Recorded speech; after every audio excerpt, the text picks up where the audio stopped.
लेकिन मान है, मूर्तियां चल रही है, बहुत जगह चल रही है।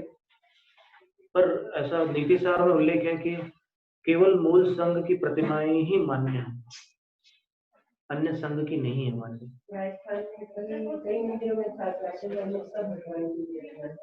वो जैनाभास कहलाते हैं।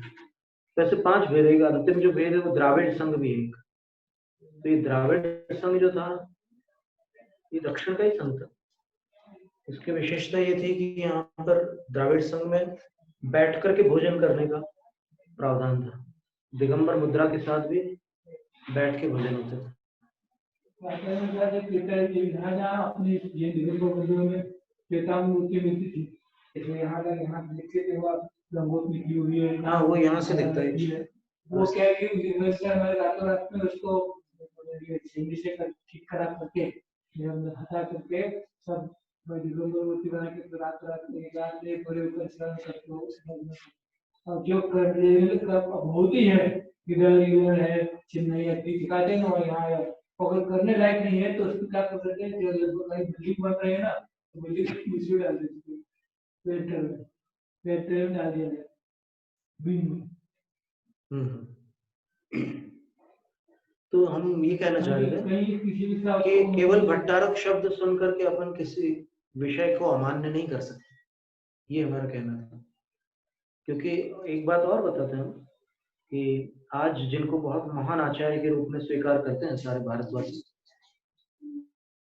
वो जिनसे हम जो हमारे दीक्षा शिक्षा गुरु आचार्य विद्यासागर महाराज, वो अनेक बार इन्हीं आचार्य सकल कीर्ति भट्टारक दिगंबर थे, इनके द्वारा रचित ग्रंथों की वाचना कर चुके हैं संघ में। मूलाचार प्रदीप जो है वो इनके द्वारा विरचित है, और अभी उनके स्वर्ण महोत्सव में जो 50 ग्रंथ प्रकाशित हुए थे उसमें मूलाचार प्रदीप भी। तो आचार्य श्री का जो भक्त समूह है वो तो आचार्य सकल कीर्ति भट्टारक जी के विरोध में कुछ बोल ही नहीं सकता, क्योंकि उनके गुरु समर्थक है सकल कीर्ति आचार्य।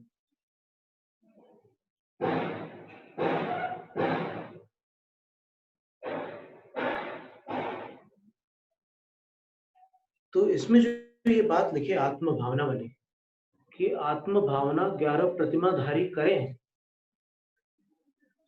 ये बड़ी गंभीर बात है, इस पर किसी का ध्यान नहीं है।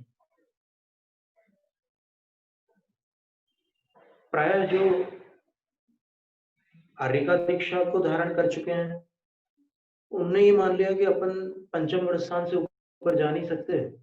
बिल्कुल सच है, वो आगम के अनुसार मान्यता है उनकी, और अपने को शुद्धोपयुक्त होना नहीं, शुद्धोपयुक्त सप्तम गुण स्थान वाले मुनियों को होगा, तो फिर अपन बस शुभोपयोग में लगे रहो, ये धारणा है। और यहाँ आचार्य क्या कह रहे हैं कि 11वीं प्रतिमाधारी आत्म भावना करें।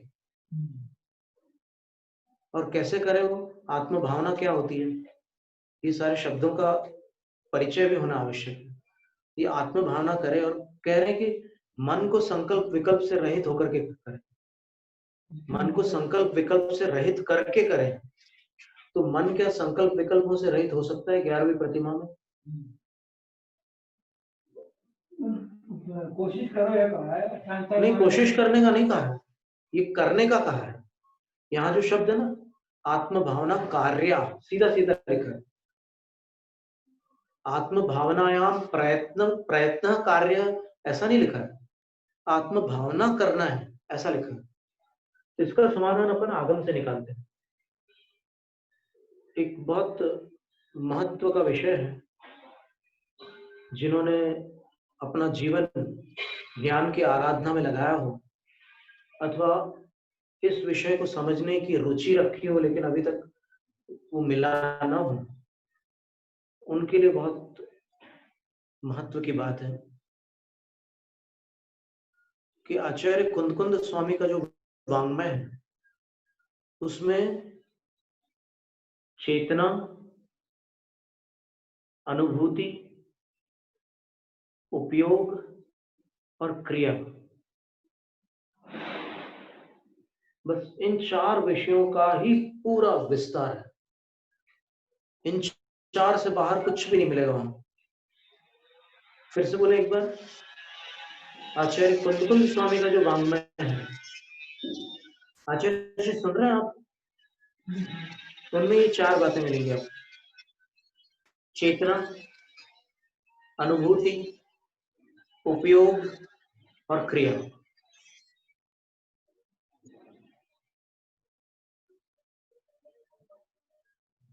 इसमें पहला ही विषय, हम आचार्य जी से मिले थे, आचार्य विद्यासागर महाराज से, तो संयोग से 10 वर्ष बाद मिलन हुआ था अमरकंटक में। तो मात्र चेतना पर चर्चा करने में 1.5 घंटे लगे थे। अनुभूति और उपयोग पर तो चर्चा हो ही नहीं पाई। तो फिर हमें लगा कि और आचार्य और भी अच्छे अच्छे विद्वान साधु और भी लोग हैं, उनसे भी करके देखेंगे। ज्ञानवती माता जी से बड़ी भावना थी हमारी चर्चा करने की, आचार्य विद्यानंद महाराज से भी हमारी भावना थी, इसलिए हम 1200 किलोमीटर चलकर उनके पास गए। लेकिन उस समय उनकी शारीरिक स्थिति वो हो चुकी थी, शिथिल हो चुकी थी, तो चर्चा नहीं बनी। तो अभी आपके सामने हम यहाँ पर अनुभूति की बात रखते हैं। सबसे पहले आपको ये समझना है कि अनुभूति आत्मा के किस गुण की पर्याय है।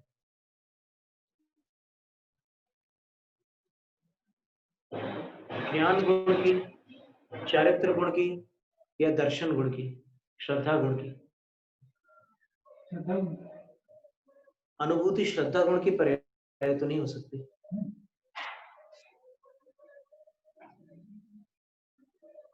मतलब आगम के अनुसार अपन देखें तो आलोड़न करने पर आगम के अनुसार वो श्रद्धा गुण की पर्याय में सम्मिलित नहीं हो पाती। श्रद्धा गुण की जो पर्याय होती है उसको प्रतीति कहा है आचार्य ने। श्रद्धा दिए पत्ते दिए, प्रत्येत श्रद्धात स्पृशति च मतिमान, यह सब है शुद्ध दृष्टि। स्पर्शन, प्रतीति, श्रद्धान, इनको एक उसमें लिया है, एक विभाग में। अनुभूति को इसमें नहीं लिया मैंने।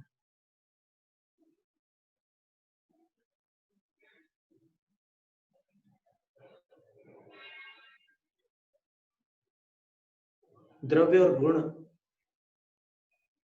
स्रोत है पर्यायों के, तो अनुभूति द्रव्य पर्याय तो नहीं है, गुण पर्याय है, ये तो निश्चित हो गया। द्रव्य पर्याय तो ये नर नारक आदि है, सिद्धावस्था भी द्रव्य पर्याय है। मनुष्य, तिर्यंच,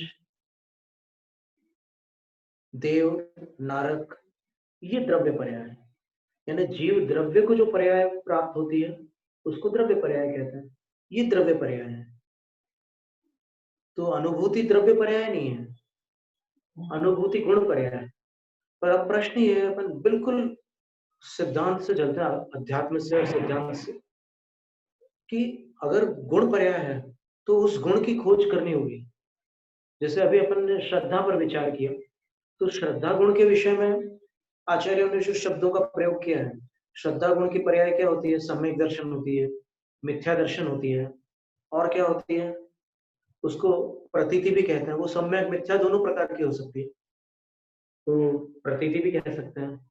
श्रद्धा दिए, पत्ते दिए, रोचे, रुचि भी कहते हैं, रुचि भी एक पर्याय है श्रद्धा गुण की।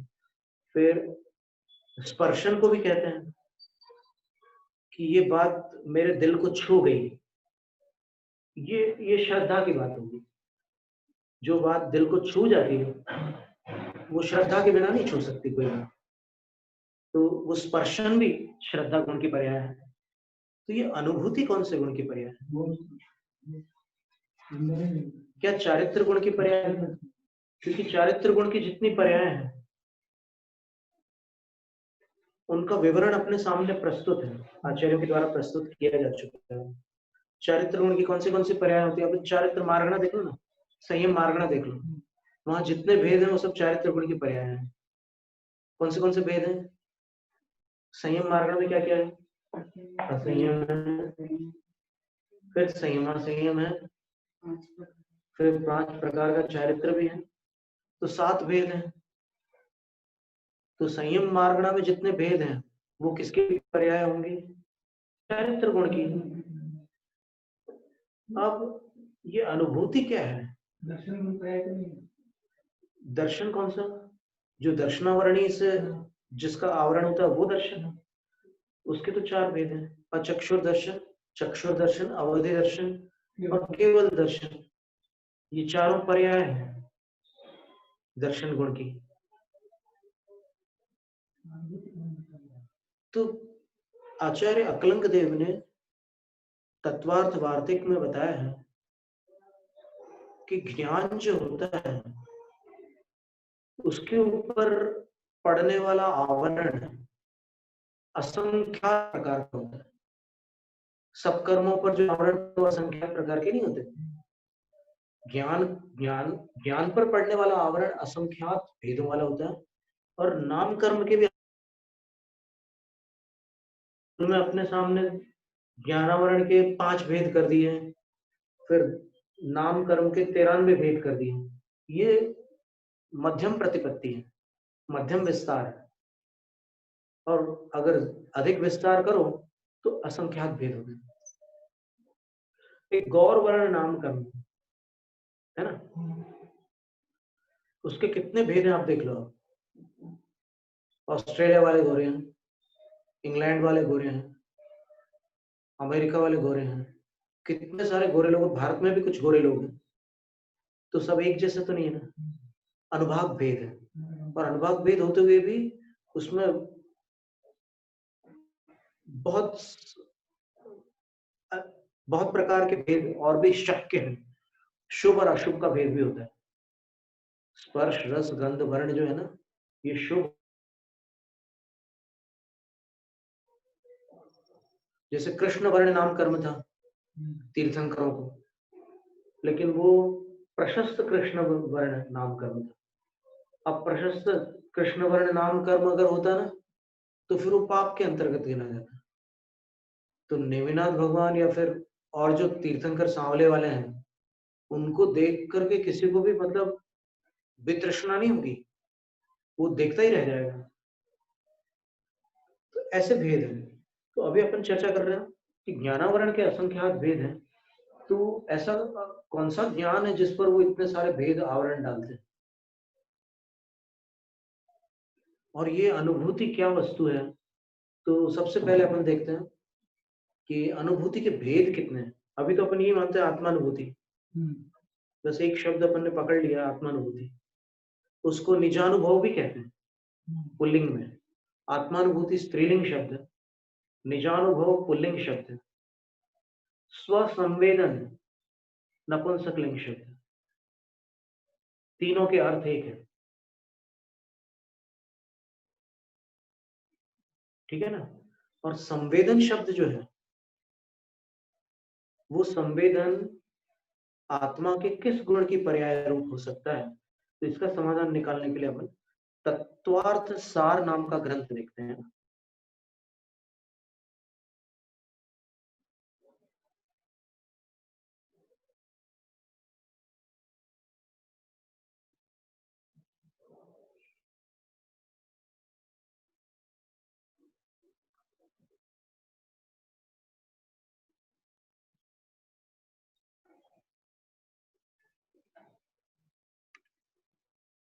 हाँ, ये देखिए तत्वार्थ सार के प्रथम अधिकार में जो 19वां श्लोक है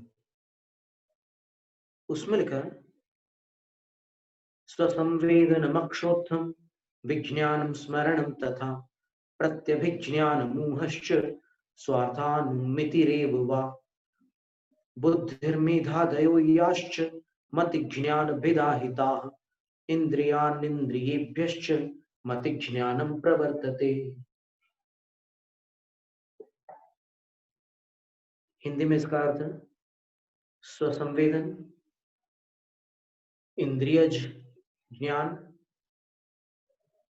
स्मरण, प्रत्यभिज्ञान, ऊह, स्वार्थानुमिति यानी अनुमान, बुद्धि, मेधा आदि सारे के सारे मति ज्ञान के भेद हैं।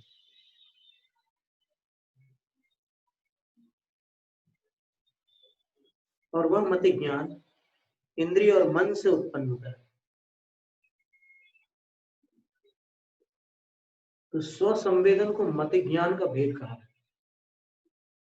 तो स्वसंवेदन न तो सम्यक दर्शन की श्रेणी में आएगा, न सम्यक चारित्र की श्रेणी में आएगा। स्वसंवेदन सम्यक ज्ञान की श्रेणी में आएगा। और इसको अध्यात्म ग्रंथों में स्वसंवेदन प्रत्यक्ष को भाव श्रुत ज्ञान कहा है।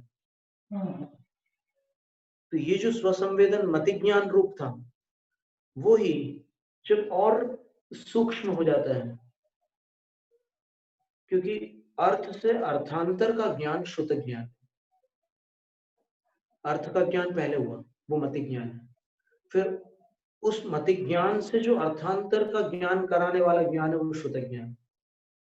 तो मति ज्ञान के कारण वो श्रुत ज्ञान होगा, उसका नाम भी स्वसंवेदन है। और धवला की पहली पुस्तक में दर्शन को भी स्वसंवेदन कहा, वहां अलग विवक्षा है, इसलिए अभी इस प्रकरण में वो विवक्षित नहीं है। तो यहाँ पर अपन ये समझ लो कि मति और श्रुत ज्ञान, ये दो ज्ञान ऐसे हैं जिनके अंतर्गत ये स्वसंवेदन घटित होता है। और स्वसंवेदन का दूसरा अर्थ क्या है? स्व का अर्थ आत्मा है और संवेदन का अर्थ अनुभूति है। स्व का अर्थ निज है और संवेदन का अर्थ अनुभव है। अनुभव पुल्लिंग है, अनुभूति स्त्रीलिंग है। तो अब ये अनुभूति जो होती है, ये सबको होती है। स्वसंवेदन का अर्थ है मैं हूं, ऐसा संवेदन, मैं हूं। ऐसा कोई भी जीव नहीं है जिसको ये अनुभूति ना हो कि मैं हूं। मैं हूं इस रूप अनुभूति सबको होती है। चैतन्य अनुभवन, चैतन्य स्वरूप ही बताया जीव को। और चैतन्य किसको कहा? मैं। आलाप पद्धति में चैतन्य शब्द के पर्यायवाची शब्द चैतन्य अनुभवनम इत्यर्थ। चैतन्य का अर्थ होता है अनुभवन। तो अगर चेतन पदार्थ है कोई भी, तो उसके अंदर चैतन्य गुण होगा और चैतन्य का अर्थ होगा अनुभव। तो अनुभव रहित कोई भी प्राणी नहीं हो सकता इस जगत में। निगूढ़ से लेकर सिद्ध अवस्था तक अनुभव निश्चित है, पर वहां सिद्धावस्था में मति और श्रुत ज्ञान नहीं होता, केवल ज्ञान है। तो वो प्रत्यक्ष की श्रेणी में चला जाएगा। ये परोक्ष अनुभूति है, वो प्रत्यक्ष अनुभूति। लेकिन स्वसंवेदन प्रत्यक्ष शब्द में प्रत्यक्ष जो जुड़ा हुआ है शब्द, वो इंद्रिय और मन जनित जो ज्ञान है उससे भिन्न श्रेणी को सूचित करता है। प्रश्न किया वहां पर शिष्य ने गुरु से कि बार बार आप क्यों स्वसंवेदन प्रत्यक्ष है, जब मति और श्रुत ज्ञान परोक्ष ज्ञान है तो आप प्रत्यक्ष क्यों कह रहे हो? तो बोलते हैं कि इंद्रियों के विषय और मन के संकल्प विकल्प और राग द्वेष जो है, उनके समान परोक्ष न होने के कारण इसको प्रत्यक्ष कहा, स्वसंवेदन प्रत्यक्ष। फिर इसमें दो भेद होते हैं, और ये सविकल्प और निर्विकल्प दोनों प्रकार के होते हैं। सविकल्प जब होता है जब अपन धर्म श्रवण करते हैं, अपन दिव्य ध्वनि को सुन करके समोसरण में बैठ करके उस विषय को समझते हैं, तो जो ज्ञान होता है अपने अंदर, वो अपना ही ज्ञान होता है, अपने बारे में ज्ञान होता है। पता चलता है कि जिसको मैं कह रहा हूँ, उसका वास्तविक स्वरूप जिनेंद्र भगवान ने जो बताया वो है। और जो बताया है उस पर श्रद्धा हो जाए तो उसका नाम सम्यक दर्शन है। तो स्वसंवेद्य आत्मा पर श्रद्धान करना सम्यक दर्शन हो गया। और फिर पश्चात परम समाधि काले प्रत्यक्षोपि भवति। फिर ये भी कह रहे हैं कि ये जो आत्म स्वरूप है, जो भगवान की दिव्य ध्वनि से पहले पहले मिला उन जीवों को जो समोसरण में थे, और अपने को आचार्य परंपरा से मिला, अपने को साक्षात नहीं मिला, तो परम समाधि काले प्रत्यक्षोपि भवति। बोले कि वही जो स्वसंवेद्य आत्मा है वो परम समाधि के समय प्रत्यक्ष भी हो जाता है। प्रत्यक्ष ऐसे हो जाता है कि जब आप आत्म भावना में जाते हैं तो फिर आत्मा के अतिरिक्त कुछ नहीं रहता। काम श्रुत ज्ञान ही कर रहा है वहां पर, लेकिन एक ध्यान की अवस्था आ गई। तो ध्यान की अवस्था आने के कारण आपका राग और द्वेष नहीं है किसी के प्रति, तो उसको स्वसंवेदन प्रत्यक्ष कहा। वो भाव शुद्ध ज्ञान है, निर्विकल्प समाधि या परम समाधि भी उसी को कहा गया है। तो ये अपनी चर्चा थी कि ये जो निर्विकल्प समाधि है, संकल्प विकल्प से रहित जो मनोदशा है, ये क्षुल्लकों के लिए कैसे बता दी यहाँ पर इस ग्रंथ में, और अन्यत्र कहीं क्या इसका पोषण मिलता है? नहीं तो फिर अपने को संदेह होने लग जाएगा कि ऐसा कहीं पूर्वाचार्यों ने नहीं कहा, ये तो इन्होंने अपने नया प्ररूपण कर दिया, ये बात आएगी यहाँ पर। तो इसकी खोज करना आवश्यक है, तत्काल न्यायाधीश बनना उचित नहीं होता। तो खोज करने पर देखेंगे अपन, तो आत्मानुभूति की अनेक श्रेणियां मिलेंगी अलग अलग शास्त्रों में। तत्प्रति प्रीति चित्तेन येन वार्ताभिः श्रुता निश्चितम स भवेत् भव्यो भावे निर्वाण भाजन। आचार्य पद्मनंदी पंचविंशति का ग्रंथ में एक श्लोक लिखा है कि ये जो विषय अभी चल रहा है अपना, इसको अगर प्रीति पूर्वक मन लगाकर किसी ने सुना, वो निश्चित ही भव्य है, वो भावी निर्वाण का पात्र है, और बाकी लोग इसको सुन नहीं पाएंगे, उनका मन नहीं लगेगा इसमें। ये पहले ही भविष्यवाणी हो चुकी है कि इस विषय को सुनने में उन्हीं का मन लग सकता है जो भविष्य में निर्वाण को प्राप्त करने वाले हैं, बाकी लोगों का मन नहीं लगेगा इसको सुनने में, ऐसा विषय है। तो आत्मानुभूति की श्रेणियों को अपन देखते हैं। सबसे पहले आइए अपन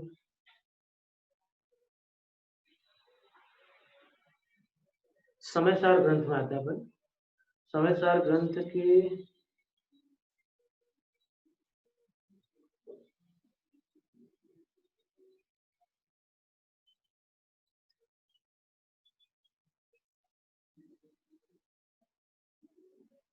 सत्रहवीं गाथा निकाल लेते हैं। समयसार ग्रंथ है, ठीक है, हम निकाल रहे हैं। इसमें लिखा है,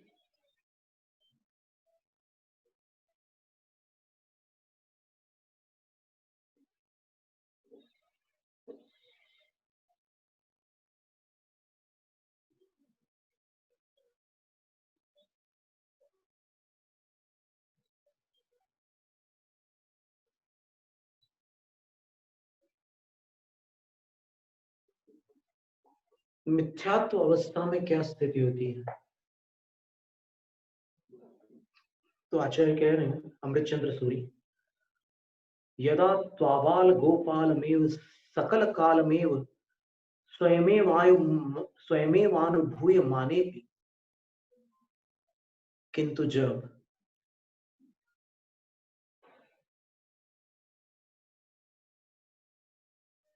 सर्वकाल, बच्चे से लेकर बूढ़े तक, आबाल गोपाल यानी ग्वाले तक और बच्चे तक, सर्वकाल स्वयं ही अनुभव में आते हुए भी भगवत्यनुभूत्यात्मन्यात्मन्यनादि बंधवशात, वो जो भगवती अनुभूति स्वरूप चेतना और चैतन्य स्वरूपी आत्मा है, भगवान आत्मा है,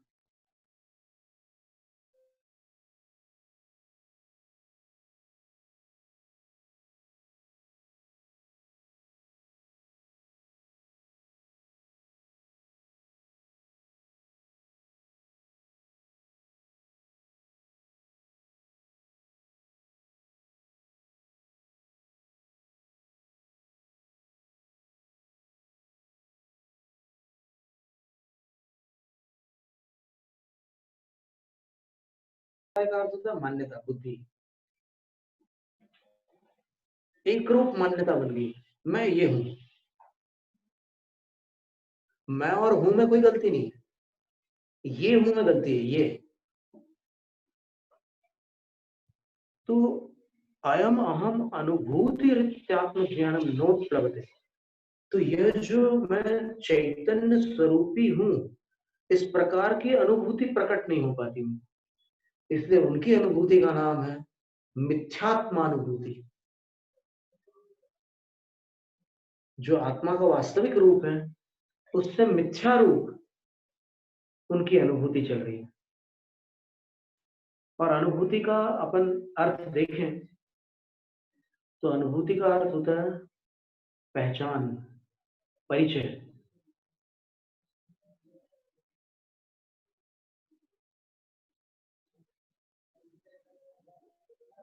जैसे किसी का विवाह हो गया और 50 साल बाद उसको राष्ट्रपति पुरस्कार मिला, उसकी पत्नी उसको कौड़ी के बराबर नहीं समझती थी। 50 साल हो गए थे विवाह में, लेकिन उसकी पत्नी उसको कुछ भी नहीं समझती थी।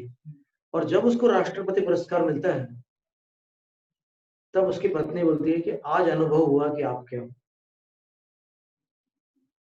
क्या अर्थ है इसका अनुभव का? यानी वास्तविक परिचय का नाम अनुभव है।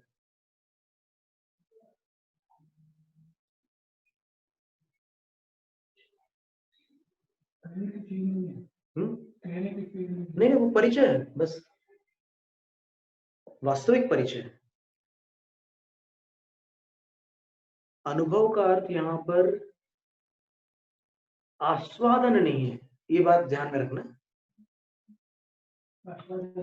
जैसे आप मिठाई खा रहे हैं तो आपको उसका स्वाद आ रहा है, तो वो भी एक अनुभव है।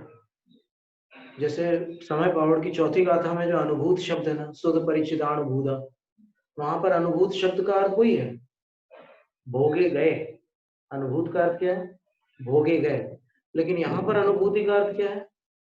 यहाँ पर अनुभूति का अर्थ वास्तविक परिचय है। यहाँ भोग हो ही नहीं सकता, अमूर्त को कैसे भोगेगा कोई? भोग के पदार्थ तो विषय होते हैं ना। जब आत्मा विषय ही नहीं है तो फिर कैसे भोगा जा सकता है? अरे आत्मा की बात आप छोड़ दो, जो अपना कार्बन शरीर है ना, उसके लिए भी आचार्यों ने कहा निरुपभोग मन्यम, वो भी नहीं भोगा जा सकता। तो आत्मा तो उससे भी सूक्ष्म है। तो आत्मा का आस्वादन नहीं होता, ये एक बात ध्यान में रखने की है। और इसकी पुष्टि के लिए भी और भी अपन चर्चा करते हैं। अगर आपकी सबकी रुचि हो, आप हमें अनुमति देना, जो भी बड़े लोग हैं और फिर जो भी इसमें रुचि रखने वाले लोग हैं, तो हम इस विषय को और आगे बढ़ाएंगे। अन्यथा इसको अपन सार संक्षेप में भी लेकर के आगे बढ़ सकते हैं, और अगर सूक्ष्मता से लेना हो तो फिर आप अलग से भी आकर के यहाँ पर उसको सुन सकते हैं या प्राप्त कर सकते हैं। अनुभूति जो अंदर से अनुभूति होती है वो तो किसी को बताई नहीं जाती, तो स्वयं ही हुई। नहीं, अभी वचन गोचर है या अगोचर है ये चर्चा नहीं है, पर अनुभूति का स्वरूप क्या है इसकी चर्चा है। अनुभूति का लक्षण क्या है इसकी चर्चा है। अनुभूति का अर्थ आस्वादन है या परिचय है, ये चर्चा है। जैसे उस पत्नी ने कहा 50 साल बाद जब राष्ट्रपति पुरस्कार मिला उस पति को, तब बोले कि आज मुझे अनुभव हुआ कि आप क्या हो। तो ये अनुभव क्या है? और जिस अनुभूति की आप चर्चा करना चाह रहे हो वो अंदर से होती है, आप कह रहे हो ना, तो वो अंदर वाली जो अनुभूति है वो परद्रव्य की होती है या स्वद्रव्य की?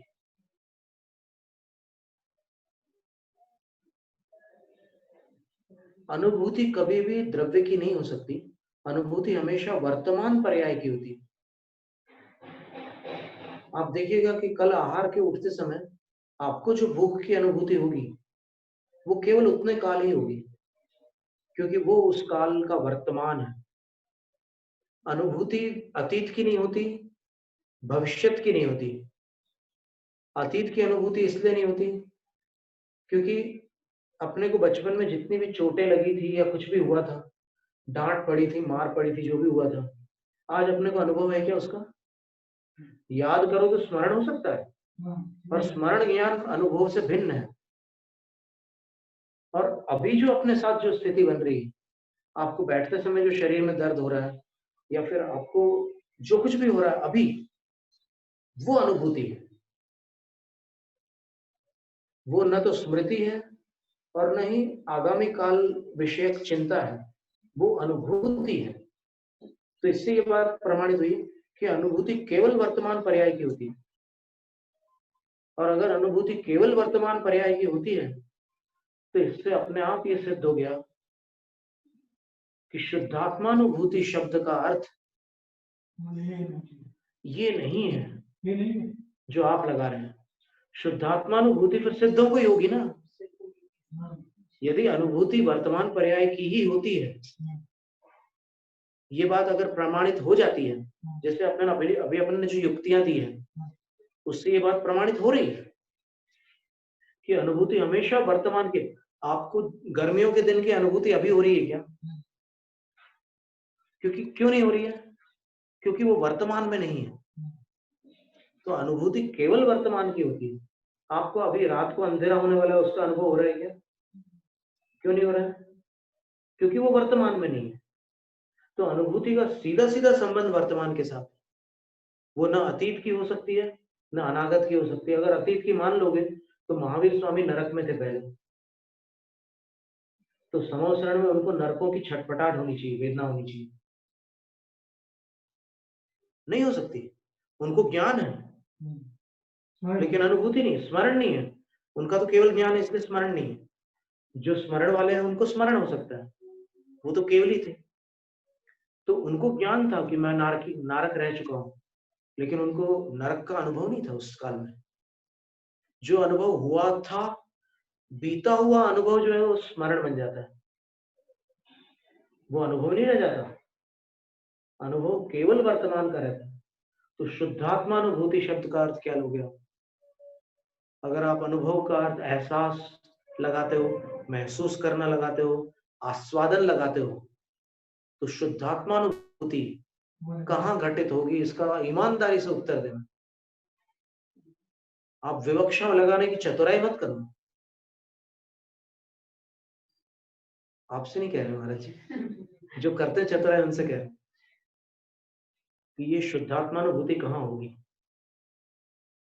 ये केवल सिद्धालय में हो सकती है, क्योंकि अरहंत पर्याय भी जीव की शुद्ध पर्याय नहीं है। वो नो संसारी है आचार्य अकलंक देव की भाषा में। और वो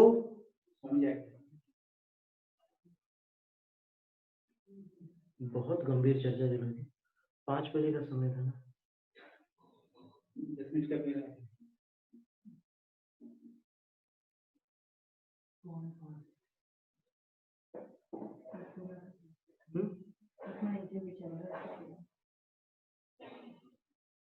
अरहंत पर्याय जो है जीव की असमान जातीय द्रव्य पर्याय है।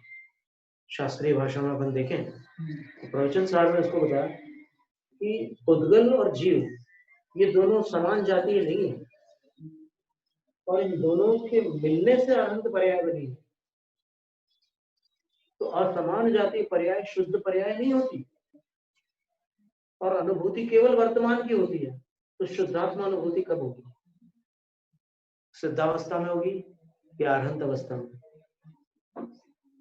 अगर अनुभूति का अर्थ आप वो लगाते हैं तब। तो अनुभूति शब्द का जो अर्थ सब लगा रहे हैं, उसका आग्रह यदि थोड़ी समय के लिए छोड़ दिया जाए और अनुभूति को एक परिचय मान लिया जाए, एक वास्तविक परिचय मान लिया जाए, तो क्या हानि है? आप प्रयोग करके देखिए ना। अगर ये प्रयोग असफल हो जाए तो फिर वापस आप पकड़ लेना अपना पुराना, जो आपको जो पसंद था वो ले लेना। उसको हम फेंक नहीं रहे कहीं, वो यहीं कहीं रख लो, आप अपने पास रख लो। लेकिन अभी जो चीज समझने की है वो आपके सामने रखी जाएगी।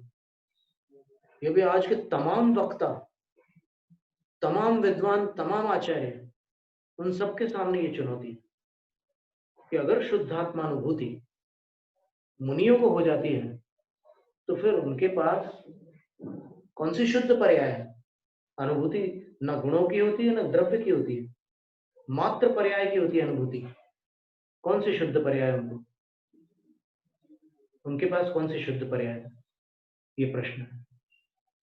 आगे का विषय आगे देखते हैं। जैनम ज्योतिषा तथा प्राणिक स्वाध्याय निष्ठापन क्रियाएं पूर्वाचरण क्रमण सकल कर्म भाव पूजा वंदना सब समेत शुद्ध भक्ति का उत्सव और